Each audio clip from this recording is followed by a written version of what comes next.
Okay, let's get started with some common vocabulary to talk about where you live. If you live in a city, you might say, it's really busy where I live. New York City is a busy place. Or you could use the word crowded. Tokyo is a crowded city. There are lots of people everywhere, and there are not many places where you can be alone and have a quiet moment. Maybe you might say that your city is busy and crowded.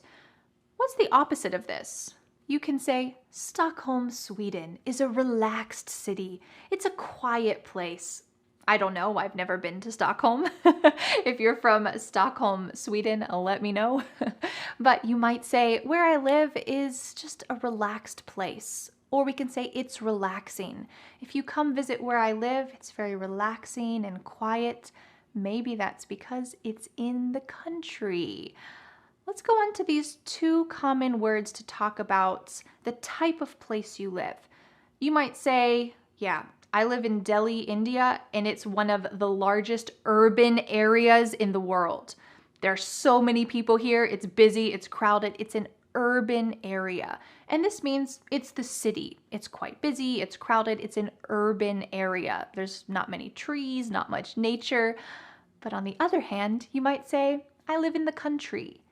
The word country means United States, France, Japan, these places. But in the US, we use this to mean countryside. We do say countryside sometimes, but we're more likely in the US to say, I live in the country. That means in nature. Maybe there's some farms around you, maybe there's forests around you, and you don't live in a busy urban city center. You live in the country. So I wonder for you, do you live in the country or do you live in an urban city center? Do you live somewhere that's difficult to get to? You might say, yeah, my city is off the beaten path, but it's worth visiting. So for me, my city, Asheville in North Carolina, it is definitely off the beaten path. It's not a huge city. It doesn't have a big airport that comes here. It's off the beaten path.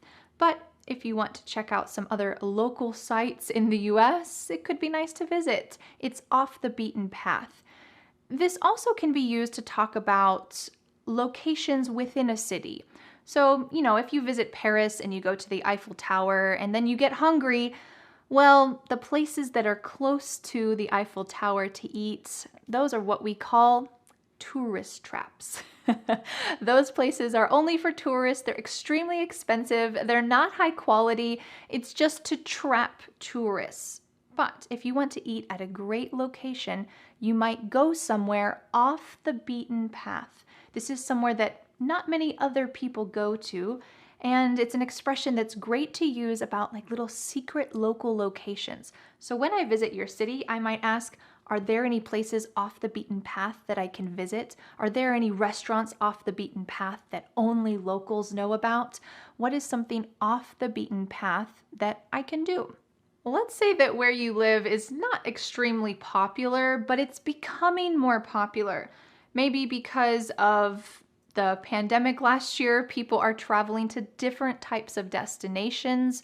Maybe they're deciding to travel to more nature places that are in the mountains or places that are not in big city centers. Well, that might mean that where you live is becoming an up and coming place. We use this term up and coming to talk about somewhere that's not extremely popular, but it's becoming more popular. So you might say, yeah, my city isn't really popular right now, but it's an up and coming place. You've got to check it out. We can use this on a smaller scale, just like off the beaten path, to talk about a restaurant or a neighborhood. Yeah, that neighborhood